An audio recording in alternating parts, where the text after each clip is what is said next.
Oh man, like so much. I think that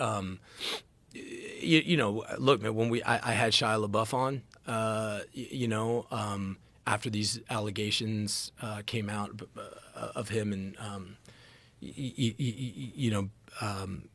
being physically and emotionally abusive to his girlfriend at the time. And what was crazy was I never wanted to have any actors on. That was kind of like my rule, just because and not because there's just so many podcasts where actors are talking to actors and they're talking about.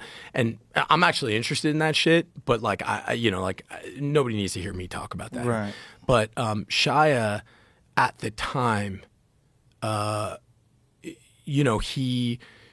he was a guy that, when we did Fury together, that was such a wild experience. And, he was this guy who came in, he like pulled his tooth out because he thought his character shouldn't have a tooth. He like cut his face, he didn't shower for 8 months. And at first when I met him, I was like, wow, this guy's just fucking, he's just loud, he's wearing his process on his sleeve, showing everybody how hard he's working. But what I found, after the 8 months of working with him, was somebody who, and and this is, it's just my own, he is every bit, this thing is every bit as vital to him as it was with me. I found a real partner. I found a real kindred spirit. I found that he was so fucking, he was willing to risk it all for this, for the work. And I walked away with like an enormous amount of respect for him and love for him.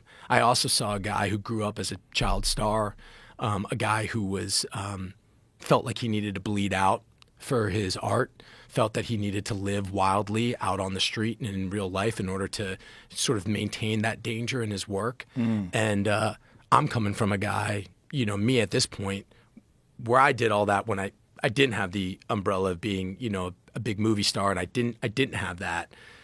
But now I'm a guy who's absolutely a committed husband and father. That is my life. Like that, like my life is my family, and what I found is the things that I can tap into, and my emotional sort of accessibility of being a dedicated father and husband is so much greater than when I was sort of this wild animal. And I care about people way more than I care about myself. My ego is dead in that in that sense. So I really wanted to be there for him. And the first thing I remember seeing him and seeing this like raw nerve and this unbelievable talent, I would say I think he's the best actor I've ever worked with. And I really wanted to protect him. And I think more than anything else, I really wanted to show him what a real friend was like. I just remember like saying that to myself. I want to show you what a real friend is like. I feel like you've never really had a real friend. And my friends, the guys that I grew up with, they've been my best friends my whole life. They couldn't do anything without them. I value that so much, right? So we had him on the podcast real early on, and before this stuff came out, and it was right at a time when he had gotten in trouble down in Georgia, and he went to rehab, and he wrote this movie sort of about his own life called Honey Boy that got nominated for an Oscar, and he wrote it, and he started, he played his dad. It was a movie about his life, and I kind of had him on sort of celebrating where he was at, because for a long time he had taken a lot of shit from this industry, and here he was sort of on top of the world. And I remember at the time, my agents at the time were calling me being like, you think I could just get a phone call with Shia? Like maybe we could like bring him, he was like, and then these this woman said he did these things to him, and he was just done, canceled. And I'll say, man, when I heard those, when I heard that he had done those things, for me, there really is a red line with people that I need to look at with myself. And through all the shit that I've seen, all the shit that I've done, man, I can't be down with you if you put your hands on a woman. If you put your hands on a woman or a child, dude, I just like, Yeah. I can't, man. I can't. I can't get over that. I can't. And I heard this, about my friend, and, I was really brokenhearted about it. And time went by, I mean, like 2 years. And, you know, I know how much, you know, acting is not only important to him, but like sort of necessary for his survival. And I would reach out on text, you know, checking on him and that, but we hadn't made contact. And then I heard that he was having a baby, and he was married. And I reached out to him, and I said, hey, man, maybe it's time for you and me to have another talk. And I made a decision with my team and with him.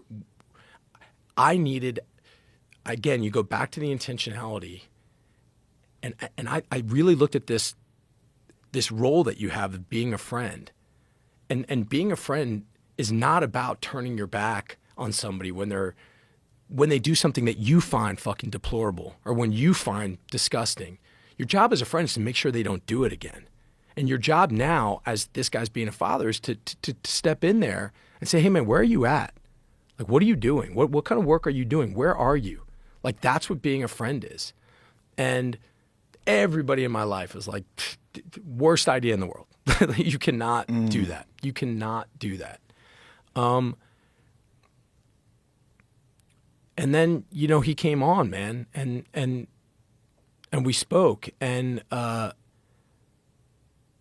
you know, it was weird because I found so many of the same themes and so many of the same the heart of what I found in that LWAP community I found in Shia. The level of disgust, the level of work, the level of commitment, the level of shame, the level of time spent, this fluency with his victim. And I wasn't